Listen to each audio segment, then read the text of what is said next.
ariko turimo turaganira nawe n'intumwa za leta muri Doha kandi hari ibyagezweho n'ibindi bigikomeza. Numva rero ko bisaba imfudu y'umukuru w'igihugu urupfu rwe.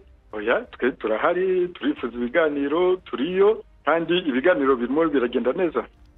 Tshisekedi yarakaye cyane, yamaze gutangaza ko mu gihe akiri muzima, mu gihe atari yapfa, atazigera yemera kuganira n'abo ba M23 mu gihe bataremera ko batumwa n'igihugu cy'u Rwanda. Yavuze ko atazigera byemera habe na gatoya, ndetse na M23 igira ibyitangaza. Ni mu butumwa bukomeye cyane umuvugizi wungirije mu bya politiki wa M23 yatangarije ku gitangazamakuru BBC, nk'uko tugiye kubagezaho mu majwi, aho yagize byinshi avuga. Reka tubanze twumve ibyo Tshisekedi yavuze kuri iyo ngingo, ubundi dukomeze twumva ibyo M23 yatangaje nayo kuri iyo ngingo, by'umwihariko ku biganiro bikomeje kubera i Doha, aho Tshisekedi akomeje kunangira umutima ibintu biza gukomera muri imirwano ikomeje kuba mu burasirazuba bwa Repubulika Iharanira Demokarasi ya Kongo.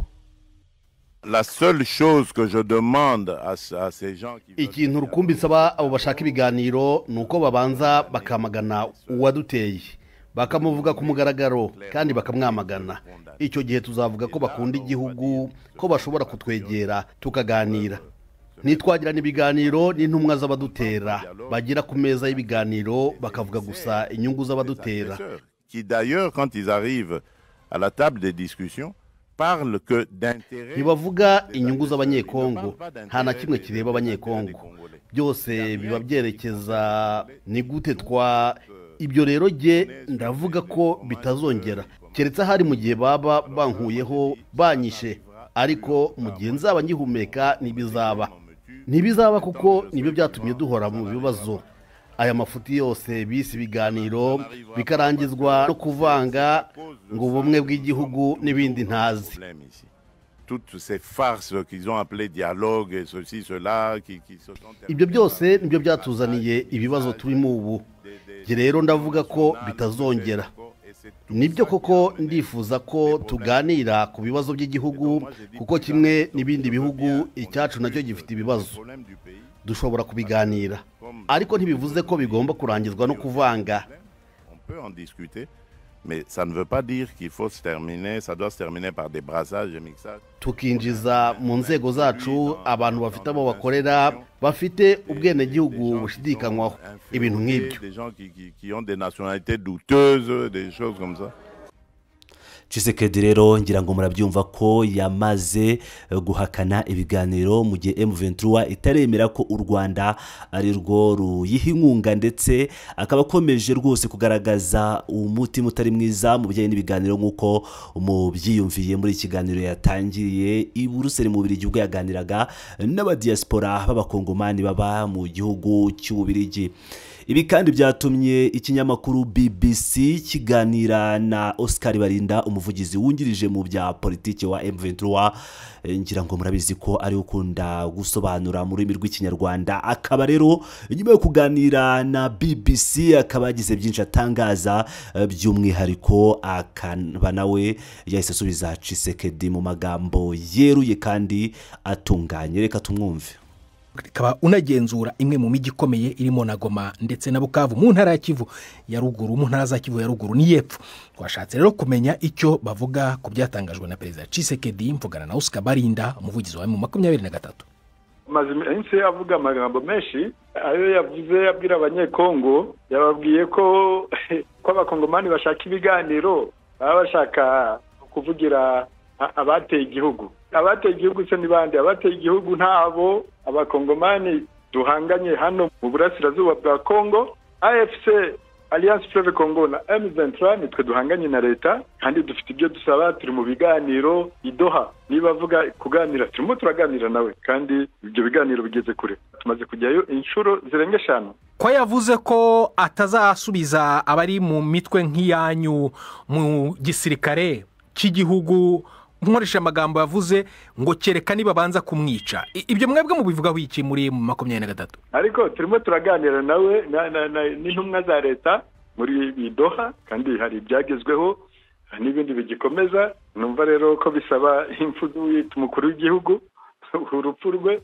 oya twe turahari turifuza ibiganiro turiyo kandi ibiganiro birimo biragenda neza. Muri ibyo biganiro birimo kubera Doha, icyo cyo gushyira ingabo zanyu mu gisirikare cya leta nacyo murimo murakiganiraho? Ntabwo biragerwaho, ibyo bizaza ibiganiro biziga ku bibazo tubiturutse mu mizi, bizaza bikurikira, bizaza ari Doha ya 6.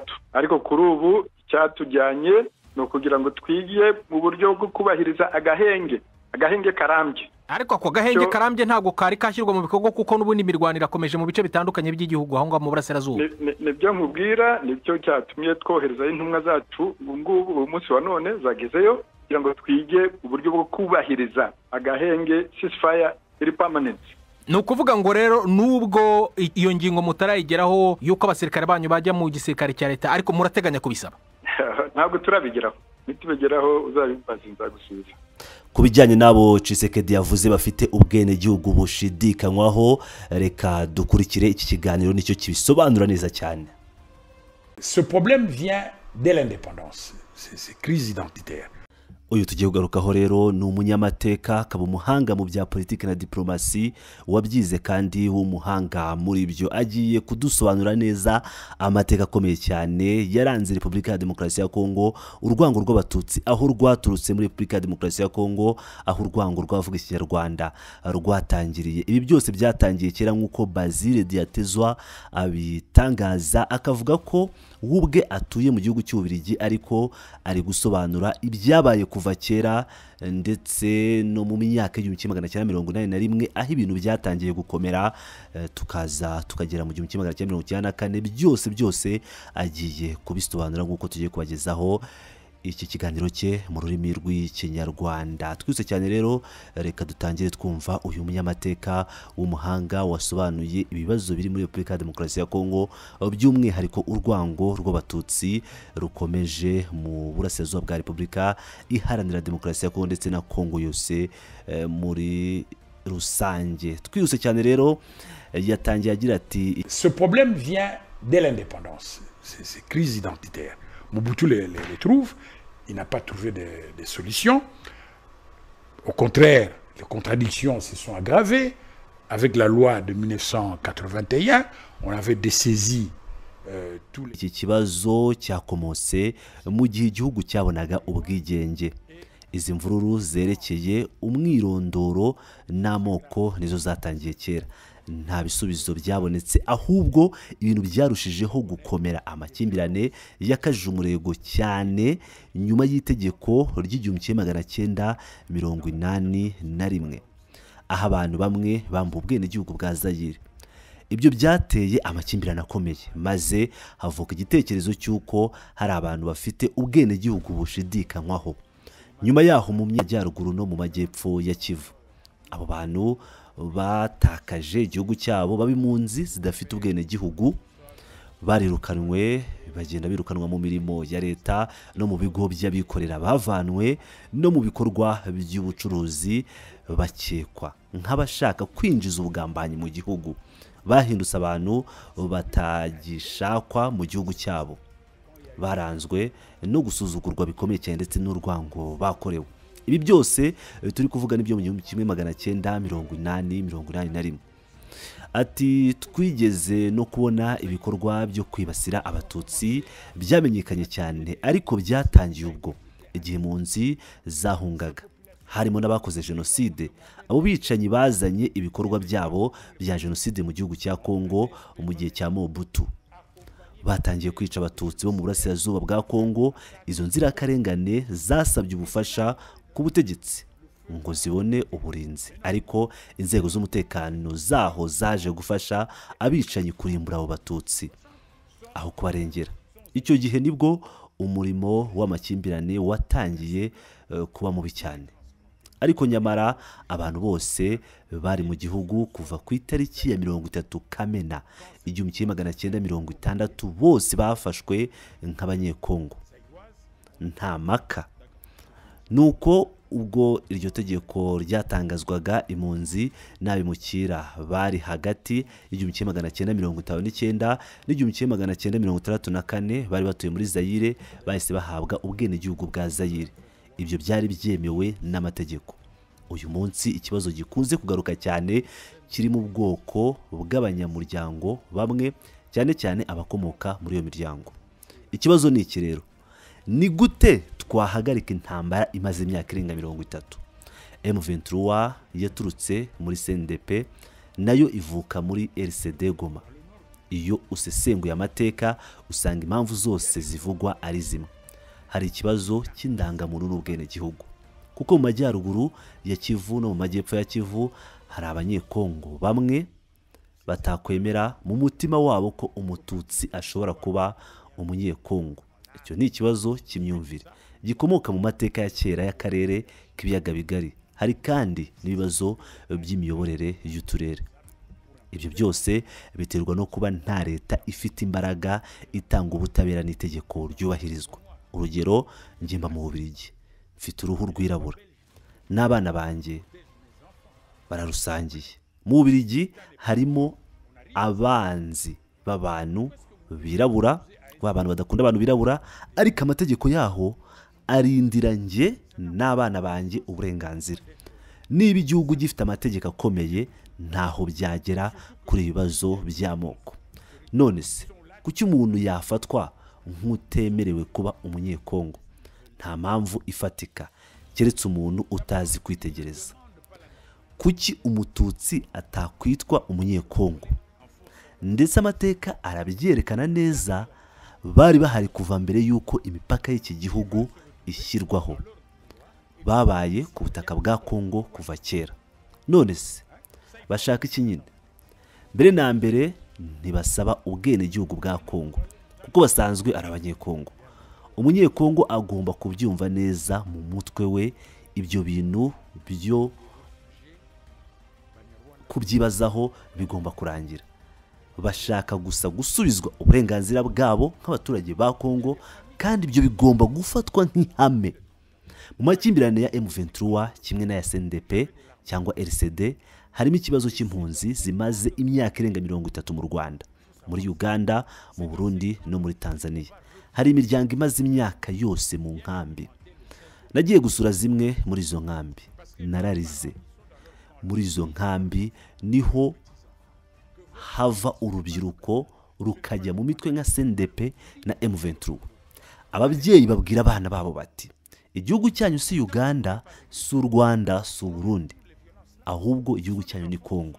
Mujye kurwanira gusubira iwanyu. Icyo kibazo nikidakemurwa, urugomo ruzakomeza. Abo bana bavukira mu nkambi z'impunzi kandi ubona imibereho yabo ari mibi cyane. Tugomba kubanza gukemura ikibazo cyabo kugira ngo basubire iwabo. Ariko hari abatinya ko nibasubira mu gihugu cyabo bazinjira mu gisirikare cyangwa mu nzego z'ubutasi bakabikorera inyungu z'amahanga. Ibyo nibyo biteye ubwoba bamwe. Ariko se koko twatinya iki? Ingabo zacu zifashwamo n'abatoza benshi bo mu bihugu by'amahanga, Abafaransa, Ababiligi, Abanyamerika n'abandi. Nitwavuga ko nabo binjije igihugu. Kuvuga ngo kwinjizwa, infiltration, bigezaho byose bigira ishingiro n'ubuswa. Byagezaho byose bigirwa ishingiro n'ubuswa bukomeye cyane. Iyo umuntu avuga ngo baraje baratwinjirira kubera ko dufitanye ibibazo n'u Rwanda, abavuga iki? Ese tugiye kuba mu ntambara idashira n'u Rwanda? Tugiye kuba mu ntambara idashira n'igihugu cy'u Rwanda? Oya, nta shingiro bifite. Ahubwo tugomba kuri mu muryango w'ubukungu w'ubucuruzi bwo mu karere k'ibiyaga bigari, kuko u Rwanda ruzahora ari umuturanyi wacu naho ruzigera rucya. Tugomba kurenga iryo shyari no kutizerana riri hagati yacu n'u Rwanda rw'ubu. Ibyo byo kuvuga ngo twatewe twinjiwemo, never. Ni ibintu bitagira ishingiro, biterwa n'ubupfubyi bwa politiki. Ntekereza ko ibihugu byombi bishobora kuganira ku nyungu zabyo mu mucyo, bigashaka ibisubizo by'amahoro. Icyo gitekerezo cyo kuvuga ngo abandi batwinjiyemo ni ikimenyetso cy'ubupfura buke n'ubuhenda abana mu miyoborere. Mu gihugu gifite uburemere ntibashobora kuvuga ibintu nk'ibyo. ce concept-là d'infiltration, tout ça là, ce sont les égouts de la médiocrité. Je ne crois pas que dans un pays sérieux qu'on arrive à ça. Non. Infiltration, infiltrer pour faire quoi? Franchement. ngira ngo rero murabyiyumvira iki cyari ikiganiro gikomeye cyane cyagarukaga ku kibazo cy'amoko muri Kivu cyakomotse ku mateka y'ubwenegihugu giterwa no kubura leta ifite imbaraga. Uwo muvandimwe rero akaba yavugaga ko abatutsi ari abanyekongo mu by'ukuri ko ikibazo kitari mu bwoko ahubwo kiri mu mitekerereze kandi ko amahoro azaboneka ari uko abanyekongo bose bemeye ukuri kw'amateka bagasubiza mu gihugu abo bamaze imyaka 30 barabaye impunzi. Ngira ngo rero murumva ko ibintu bikomeye muri Repubulika Iharanira Demokarasi ya Kongo aho uyu musesenguzi Basile Diatezwa yagarukaga kuri ibi byose by'umwihariko avuga ko uru rwango rwatangiye kuva kera by'umwihariko byakumye 1981. Ibyo rero Tshisekedi yagiye kuvugira i Buruseli mu Bubiligi mu nama ya Global Gateway Forum 2025 ari ibintu bidafite ishingiro by'umwihariko ashingiye ku mateka yibazo ko ikibazo kigomba gukemurwa kivuye mu mizi aho kuvuga ko ari u Rwanda rutera ibibazo aho kuvuga ko Kagame ari we utera ikibazo. Rero nkuko mubyumva abakongomani n'ukwicara bakaganira ku kibazo cyabo ubundi bakagikemura mu buryo busesuye. Nk'ibisanzwe rero ni Pilot News TV aho nkomeje kugenda bagezaho amakuru menshi agiye atandukanye. Mukomeze mane nanjye ndabakunda cyane. Bless up.